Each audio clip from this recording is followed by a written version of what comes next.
have to put us back in the speaker view. There we go. And get rid of this window here. And we're good to go.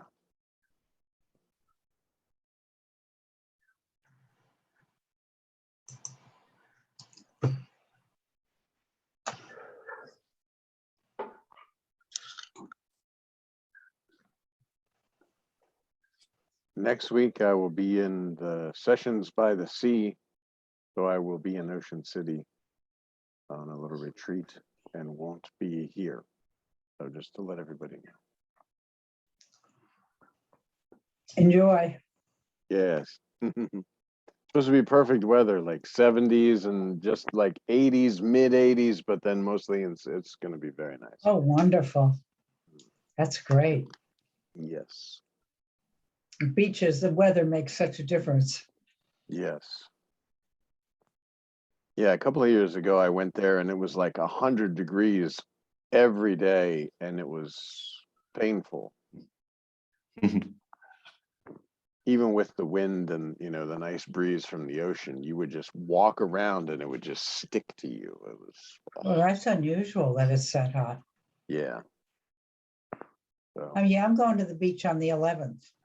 Ah. That next week. There you go. We used to have a beach house. We rented it during the season and then, you know, used it for a week. And then we got a little more money. We used it for 2 weeks. And good. used it off season and stuff. But it was lovely. Sounds very nice.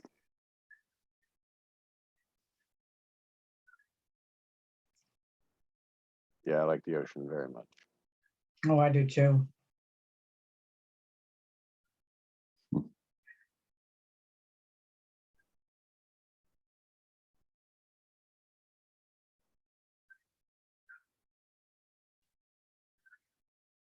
This body resides in Uruguay, in South America. So 70% of our country is surrounded by water. So yeah, there you go. It's pretty nice. Even our cities. I live in Montevideo in the city, and like about 20 blocks away, it's ocean front, you know. So oh wow, it's pretty nice. Oh, that's nice. Because Yeah. that's nothing to drive. Yeah, no, not at all. I used to live closer actually, but I moved a little bit further, you know. But yeah, surrounded by water. The water element. Very nice. The further east you go, the more you reach the Atlantic, so it starts to get nicer, you know. I had a lot of trouble signing in. The thing was giving me my past sign in, like a bunch of numbers and stuff. I had to move it off of that in order to be able to enter the Ramakant as a password. I don't know why. You can just click the link and not have to enter any password, you know. Yeah, that's what I do. I don't enter a password. Really? Yeah. You don't enter those numbers? No, No, because- I Just enter click. anything. Yeah, I mean, you can do it that way. You can like start Zoom and then enter the numbers and enter the password Ramakant, or you just go to the website, click that link, and boop, here you are. The Zoom website? No. The website, On YouTube. Ramakant On YouTube. Maharaj Dakshina.net. Okay, I've never tried that one. Oh, yeah. I mean, if you go to YouTube and you see the video, there's a link to it there.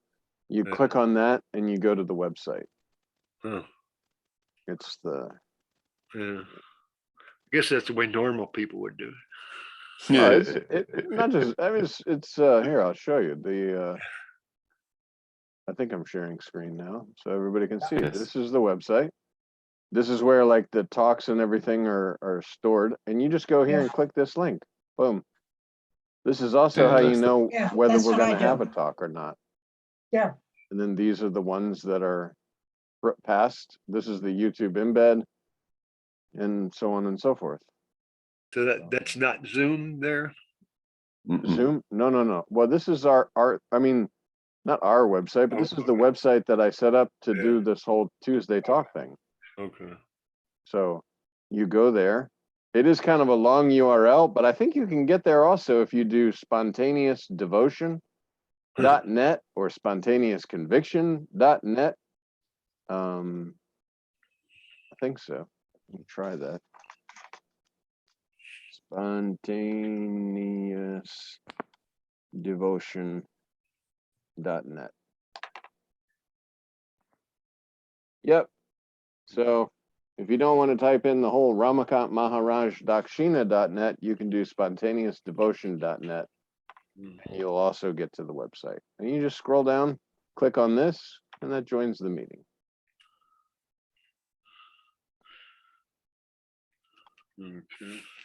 Okay. Once again, next Tuesday I won't be here because Yeah, we're not going to do it next Tuesday, or maybe not this coming Tuesday. yeah. I will be at the beach, so I will not be doing this either. Okay. I'll be dancing at the Grateful Dead show. Oh, yeah. Nice. I'll try to be spontaneous there. There you go. Well, music always makes you spontaneous. It moves you, and you just observe yourself moving. Yeah, right. The body is just kind of moving and flowing, and again, then that's another thing. Just like bhajans, you lose yourself. You don't have a concept of I am dancing or because the music just kind of carries you away, and you forget yourself. And this body pressure that's consistently felt is no more. It just dissolves. Yeah. And same with the bhajan. It shakes up this whole, you don't feel so tight. I remember when I was in India and they started doing bhajan, I just started dancing and kind of moving and even like doing little steps. I have videos of that people took, and I was just like, just spontaneously bursting into dance. And it was, that was right after the food poisoning too. Yeah. But it was just like, you're just free. It's absolutely free. Yeah.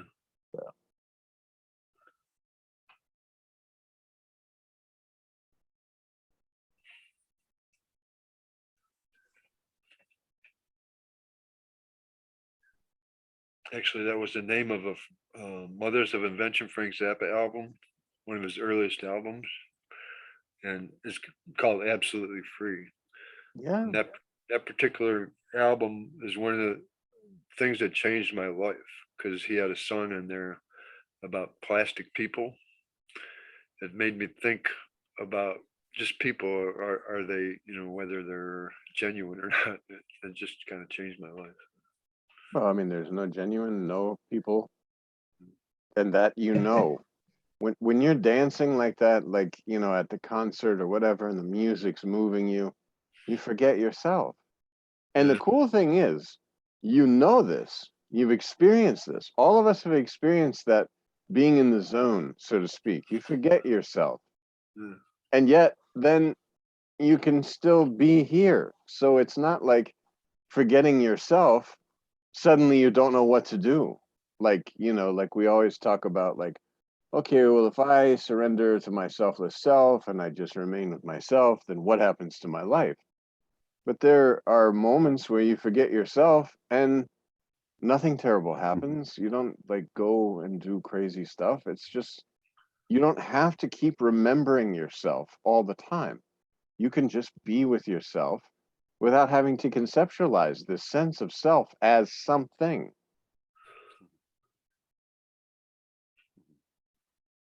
Which that was always what I kind of hated about myself my whole life was that any element of self-consciousness I was sensitive to, and I just kind of like didn't like it.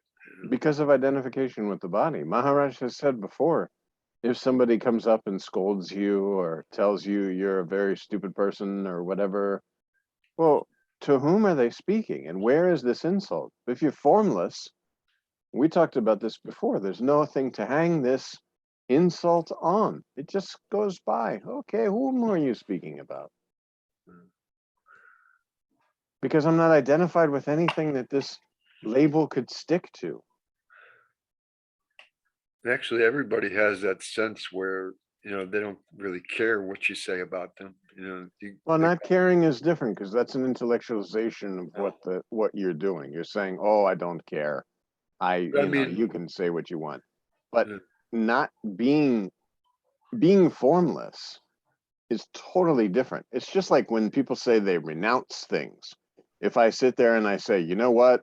Because I'm having a bad day, I'm going to renounce the world." That's not real true renunciation. True renunciation is when you know yourself in a real sense and you know that nothing is other than your own self, which is the perceiver of all this stuff that is not. And that absolutely everything that you're seeing or participating in or experiencing is absolutely illusion. And you are the only reality.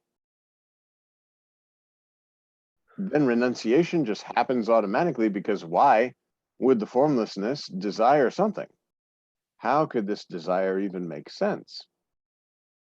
Oh, I want a new computer. Well, okay.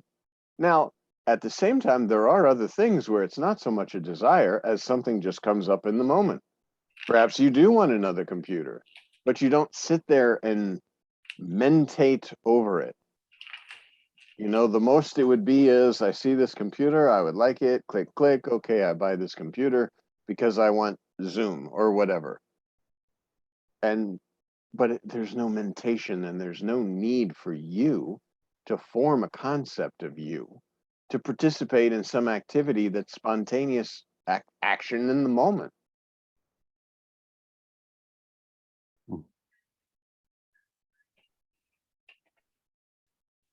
so what would you say is your relationship to calculation at that point? Is calculation still going on in a limited way, or is it no longer calculation? Calculation as far as what? As far as like the price and you paying this thing? Decisions, or doing this for whatever reason, like doing things for a reason. It's not a reason, it's a spontaneous action in the moment. Do you still would you say you still see your mind doing calculation, but you're just not like This is what the mind is interested? meant for, is these small little task type things like this. There's no me involved. Just like, okay, you could say, forget about computer, say about your shampoo or your soap. There's not a lot of deliberation in that. At least in my own self, I just go on Amazon and say, reorder the stuff that I ordered before and have it sent to the house. And that's it. There's not a lot of me in there. Yeah. It's just spontaneous in the moment. There's no need to intellectualize. You might look at your cart and say, oh, look at this. All these items cost $65 or whatever. But you don't then sit there and say, oh, how hard I worked for this $65. Should I buy a different? This kind of stuff. It's just practical. Yeah, it's just practical. Your mind is used for practical things. Like Maharaj says, use mind sparingly, like pickle. Pickle is good on a sandwich. Too many pickles make the sandwich not taste good.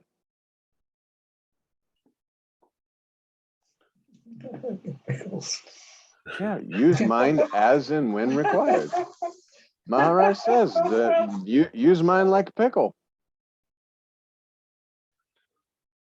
I was noticing today that I was feeling, I don't know, like selfless kind of bliss kind of thing, and then I noticed that when I feel unlimited, there's limited desires just don't have they don't really exist. Yeah, when you're feeling unlimited, then the limitation that you placed on yourself is no longer being felt. And that should tell you that the limitation that you place on yourself is untrue. Because if you were truly limited, Yeah. there would be no unlimited. There would be you're limited. You would not have this feeling of being unlimited. And the unlimited is just because you forget yourself Usually I as something. don't feel unlimited, so I do. Because you're thinking about yourself as a form relating to other forms. If you're not thinking about yourself, how can you be anything other than unlimited? Not a single thought will go through your head. Not a single concept will come to your mind.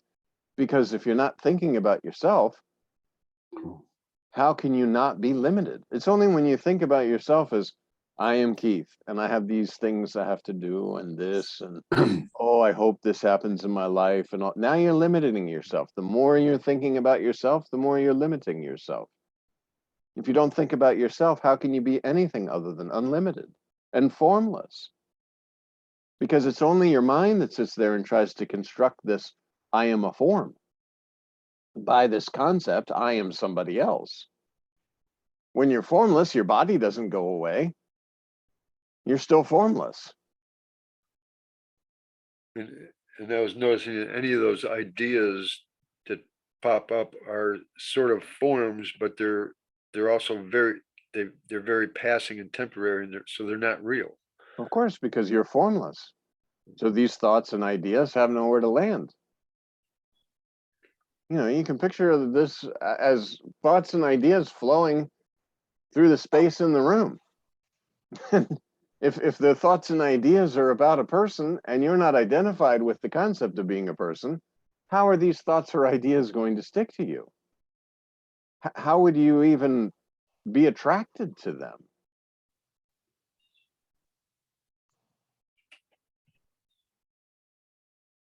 You won't even know they're there, because the only reason that you know that there are thoughts, you know, when you get identified with these flow of thoughts and your attention goes to a thought and says, oh, that's a thought. And that's just another idea on Of top. course. Otherwise, you're just awareness of space, of nothing. You're unlimited. You can't even say what you are because there's no identification with anything. That's why even if you call it consciousness itself, it's still labeling it. And when people say consciousness, then right away you say, oh yeah, that's the world. And that's what this body is actually appearing in. This body is kind of an appearance in consciousness. And they call consciousness, like inside my head is thinking and dreaming and all that. And people call that the individual consciousness. But in reality, it's the consciousness is what we're seeing as a world. And I'm identified as an object within that consciousness. But I absolutely know that I'm none of these things because I'm formless. And that's why Maharaj says there's no consciousness, no unconsciousness. Everything is just appearance and a play for a time. But you're outside of time. And all this play is just going on within your own formlessness that you are. You're providing the power and the energy, as Maharaj says, just like the electricity does the light. It does the little air conditioning unit thing there. It does the phone charger. But it's just going. It has no idea that, oh, I'm a phone charger. Oh, I'm an air conditioning unit. Now I need to behave this way. No, it's just It providing makes the up power. it makes up stories, and then you end up feeling that there's something to the story.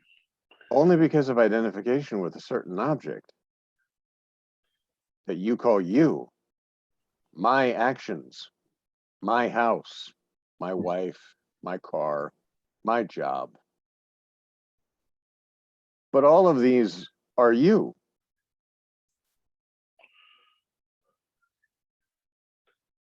So what can you really truly call mine? Unless there's an I there that has some kind of local identification. If you're formless, what could you truly call mine? How could the formlessness say, this is mine?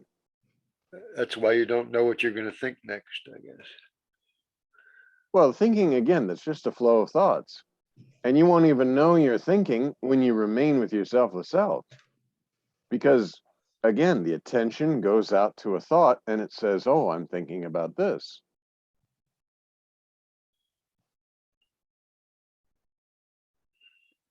Just remaining formless.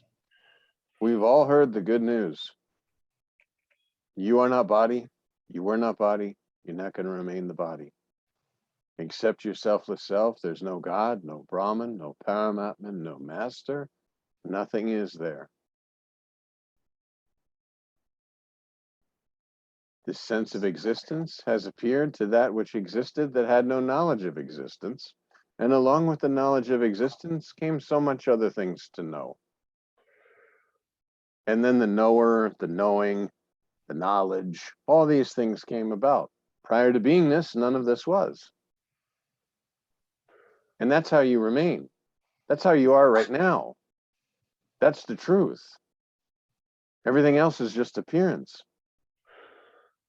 It's like, like earlier today, I was feeling like I was a vast ocean, whereas a lot of times it's more like I feel like I'm a small ocean or something. Well, again, size has to have with some kind of identification. You have to have a form. You're formless. How can you be big or small? It's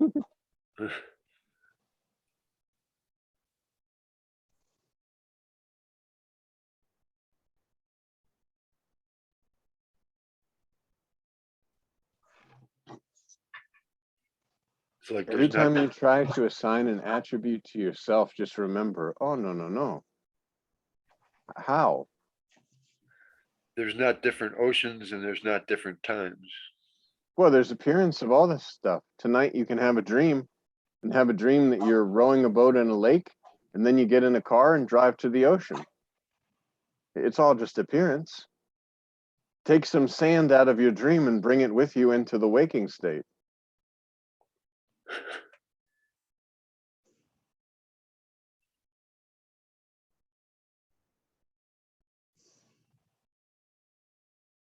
Hmm.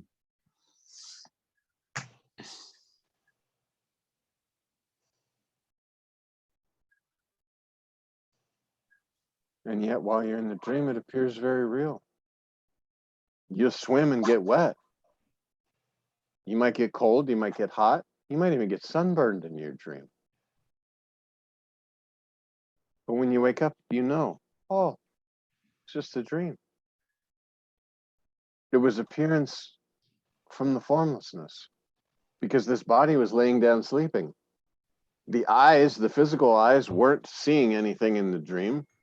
So my own formlessness was creating and seeing and experiencing everything in form, and yet I remained formless.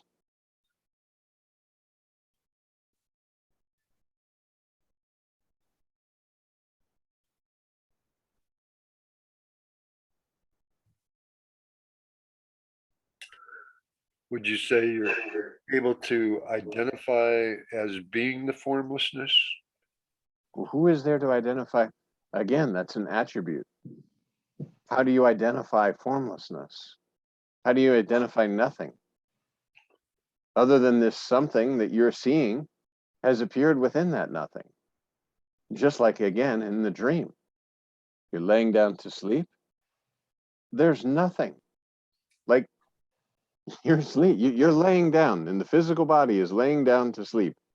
And yet, something, an entire dream world, experiencing, like we said, you might have being wet, swimming, you might get sunburned, you might be eating, but all of that something came out of nothing and returns again to nothing. And then you wake up and you say, oh, I had a good dream.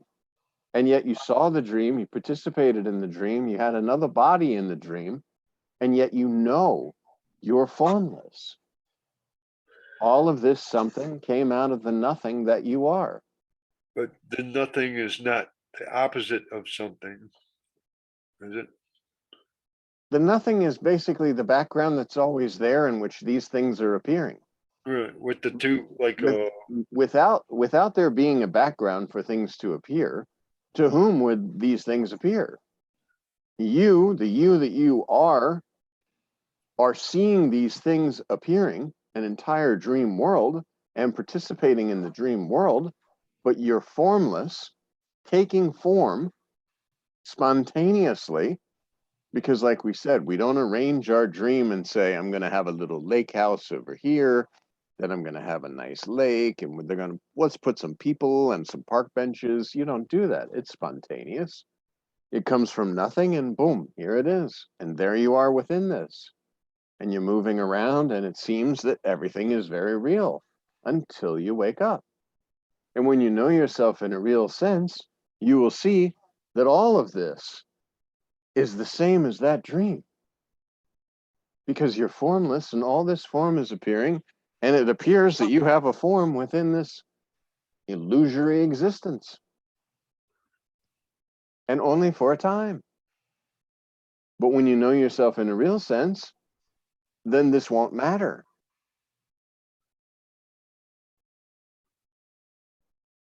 Whether there's a dream here or not, you are. You are the presence within which all that takes place, or seems to take place. And even presence, we can remove this world presence because prior to beingness, was there any presence? And you are prior to beingness in this moment. That's why Maharaj says, prior to beingness, prior to taking this body form, you were formless. After leaving the body, you are formless, and you are formless right now because you don't change. You're always formless. This supposed form world came out of that formlessness and is seen because, again, just like a dream at night, there's a body that sees inside the dream, except we call this the waking state. And then we get a little preview of reality when we lay down and then we sleep and we have a dream and we have another dream world and we call that the dreaming. But in reality, you're formless. There's no dream. There's no birth. No, there's no death. There's no world. There's nothing happening at all.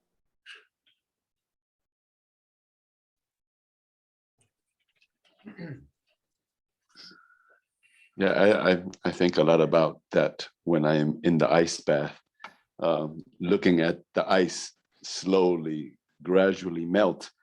And I think about what Vashista used to say to Ramakrishna about the ice melting and all that time thinking it is an ice cube, thinking it is feeling cold, thinking it is melting, thinking it is about to dissolve, and it just returns to the water. And I think about that a lot every time I'm in there. It gets me through the 3 minutes, the 4 minutes, the 5 minutes, you know. And I think it's something like that, what we're talking about, you know, the form returning to this before the primordial state, you know, before the I am. And I see that ice cube melt and I get sad, you know. I'm in the ice bath and I get kind of sad seeing the death of the concept of that ice cube, you know. But I try to convince it that it's back to its natural state.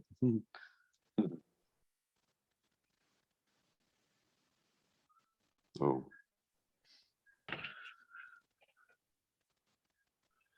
Because We're just ice cubes. when I was feeling really expansive today, it was like, you know, certain concepts came to try to describe what I was feeling like. It seemed like there are no times. It seemed like I am no other than the present time, and that's all there is. But I guess there was still a sense of I am there. Yeah, because in order to have time, you have to have an object in space to measure time and say, oh, it's a short time, it's a long time. I can't imagine going further, much further than the I am, at least at present.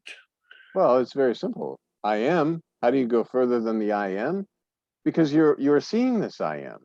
I don't mean seeing with physical eyes, that sense of presence. The I exist, the subtle. You're prior to this because you can perceive this. So you know. And now that's why we can throw away the whole world and all the bodies and all this kind of stuff, because if you're just focused on presence, if you're just focused on the I am, if you're just focused on this sense of existence, then the position that you are becomes very evident. And somebody says, oh, I'm thinking about, well, wait a minute. this I am, this sense of existence, I know this is formless. This is formless presence. The entire world has appeared on this formless presence, and I'm really not in any of that. Because this presence has appeared to that was, you could say, absent of presence, had no knowingness of anything, because all there is. And now this sense of existence, this I am, this presence, is known. And just like in dream, we're laying down to sleep, as soon as this sense of existence mixes, I exist, a dream world is projected spontaneously. It's the same here. The only difference is that we identify with a specific form, because mom and dad were the presence, and there was a knowledge of a child being born, and this child was then labeled something, and that kind of came from the concept of the parents, that we are parents having a child.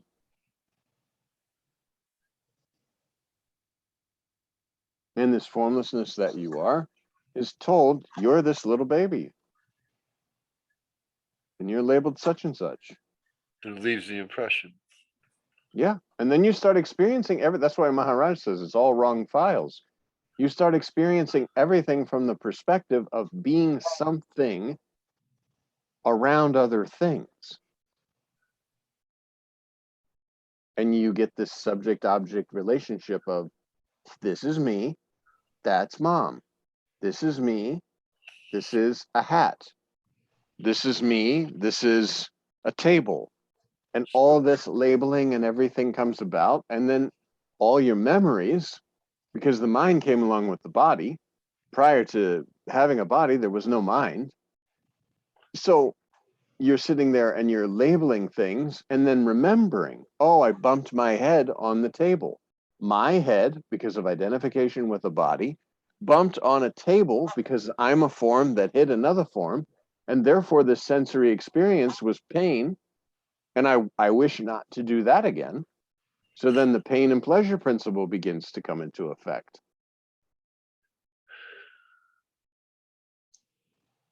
So it kind of opens up avenue for all kinds of contradictions, but you sort of cover over the contradictions with some kind of idea of that there is no contradiction. Well, you cover it up because your formless presence is now appearing to be covered by a body. And then because you know yourself, this body becomes very important. Oh my goodness, if this body is no more, I will not be. And you go through life thinking, I have to do this, I have to do that. And then of course people tell you, go get it, go get the world, go do this, go do that, go be a doer. And then when it doesn't work the way you think it should or could or would, it's just happening. But you are so identified with the scene that you start beating yourself up through this mind, because you give all the power to the mind. Mind says it should have gone that way. Let's look for who to blame. Because you're someone, there are other someones, and those other someones must be out to get theirs, the same that you're believing you're out to get yours. And it's just concepts after concepts after concepts. Then if you try to say that it's all not true, just to a normal person looks like denial and hypocrisy, because to them there's no other way, or to a normal way of thinking, there's no other way to see it. Eventually you will get tired. And that's when you turn, like Maharaj says, you turn to spirituality, you start to read some spiritual books.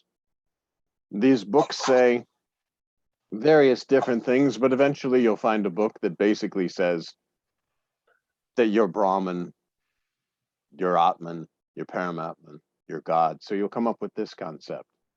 And you'll cling to this concept and start to not cling so much to this I am the body idea.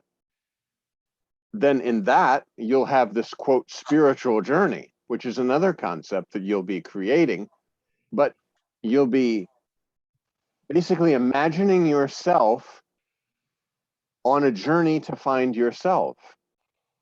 And then within this presence that you are, that's when a master will appear. And then this master that appears will tell you, you are not body, you were not body, you're not going to remain the body. Well, you've already read that you're not body, and you've already started to kind of get the concept of I'm spirit, maybe using a body and this, and then you meet this master who, number one, has solid conviction. He's never like, well, sometimes I'm this or sometimes I'm that or this is. He has solid conviction. He knows who he is in a real sense, 100%. And what he's telling you is that there's no separation between you and the master, meaning you are formless. And these body forms are just like the ashram walls and the toilet walls. And when the walls come down, the space is the same. Well, when this body and that body are no longer being conceptualized, then you see the master as formless, you see yourself as formless, and the separation is removed. And like we talked about, it's not renouncing the idea of being a form. It's the knowledge that there's no form at all. And Master says, now that he's told you this good news, you remain with mantra and start to experience yourself directly. Because Nisargadatta Maharaj said all the time, when in the books, he says, why would I lie to you? Why would I? But it's okay, you don't trust, because you need to just experience directly for yourself. Because everything that's said is just conceptualized. The intellect takes it and says, this is very nice. If I was formless, I think I would live a happier life. I'd have less problems. I would be at peace more. And when you experience directly for yourself, this concept of peace, this concept of nice life, all these go away. Because you're not creating all these disturbances, because there's less and less you. You are dissolving this concept of you. Of course, you're formless. You're remaining formless. You're always formless. There's no world. Their appearance is the same as in a dream. But for a time, as you're believing yourself to be a form on a spiritual journey, you'll look for this. And then, oh, so that I am that. And now I want to remain with myself more than I want to play in the illusory world. I've been told the world is illusion. When I remain with myself, I seem to have a lot of internal joy for no material cause. When I go out in the world, I need a lot of material cause to try and get myself, quote, happy, peaceful. When I remain with my own self, this is not a requirement. You're the ocean of happiness and peace without any material cause.